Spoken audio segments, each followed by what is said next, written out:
Hello and welcome to the Champion 411 for the second week of February 2017. Hey, I've got kind of a somber thing to talk to you about today, and that's cybersecurity. The reason why it's a somber thing to talk about is that we've been hit hard. Our sister company in Edina had $240,000 of a seller's proceeds taken.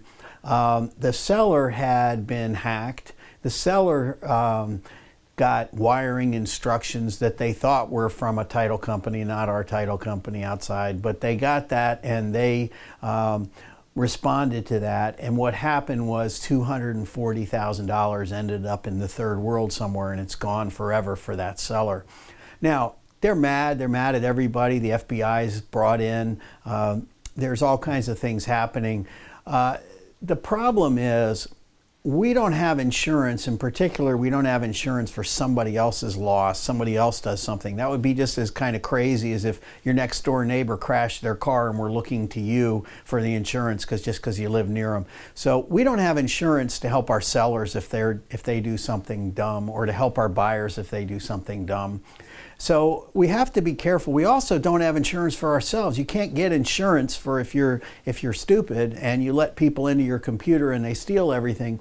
You can't get insurance for that. So there's no E&O. This is not an errors and omissions kind of thing. That's a contractual thing. That's very defined when we do something wrong. This is money flowing around the world and in the banking system. That's really outside the scope of what we do. So what does that mean? It means we have to be extra vigilant. You've got to make sure your email signature has that thing that says we'll never ask for wiring instructions. You have to use the addendum, and you have to be alert, and don't click on things you don't know that you get through the internet. So that brings me to my second topic. The second topic is a lot of people are getting hit on the internet. Hey, we got this killer website app. We'll put it on Facebook. We'll put the IDX feed. We'll send you leads. We'll do all this stuff. Just click here, open this form, and sign as the broker.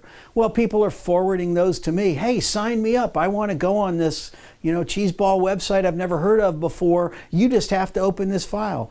Well, I'm just going to tell you in advance, I'm not going to. Now, does that mean that you can't ever get an IDX feed? You can't ever do anything or use any of these? Absolutely you can. But here's what you got to do. You got to know who you're dealing with. If you don't know who you're dealing with, don't ask me to figure it out, please, because I don't know who these people are. So you have to know what you're dealing with, who you're dealing with. You have to have read the agreement that they want you to sign. We have one agent who signed one of these agreements, and what they did was they took the IDX feed, they put up her listings on the internet. She got a lead through her Champion website, and at the same time she got a lead, actually it was out of 2 minutes later, from this other website wanting 25% of all commissions she earned on that property. Now that email came in on top of her list of her email feed, so she clicked on that one first and she said, okay, that sounds good, and signed that agreement. If she had just gone further in her email, she would have seen she'd already received an email lead from that buyer and didn't have to pay. But here's where it got worse. So she clicked, yeah, I'll do that, and I signed up for it. And then when that buyer actually did want to buy the property, then that other company said, well, the agreement that you signed said that we get 25% of all commissions you earn on this property. So we want 25% of your listing commission as well as the buyer side of the commission. Well, I had to go to bat and fight for that one. And I said, hey, look, I'm the broker of record. Nobody has authority to sign for me on any listing agreement to give away our listing commission. And we fought it, and we won on that case. But be careful. So don't just sign up with anybody. You get an email that says, we got this great thing and we'll whammo your IDX feed on Facebook. Final rant I'll tell you about is there's a theory that Facebook is dead. If you go to Facebook, all it is people going on and on about how much they hate or love the administration and politics and blah, blah, and who cares? So people are dropping off Facebook in droves, and certainly the youth are not going on there. They don't want to have anything to do with it. So if anybody says we got the killer app for Facebook that's going to get you a ton of business, I would look at it a little bit askance too, because I think Facebook has jumped the shark. I go on once a week just to find out for a few minutes if something really important in my world, of my friends, somebody's had a birth, death, whatever, but I'm trying to avoid all the other stuff. that's becoming a common trend. So anyway, I just want to say that the internet has become more of a jungle in the last 6 months than ever. Be very careful. As you know, we had somebody, we don't even know how it all happened, but somebody opened a bad link and we got our servers for accounting wiped. And it's been hellacious, but kudos to our accounting department, Carol, and everybody in the department. They're back up and running. But be careful. I've also heard about agents getting it to lock down all the data in their computer. Everything you've got in your computer locked down tight, and you can't get to your own files.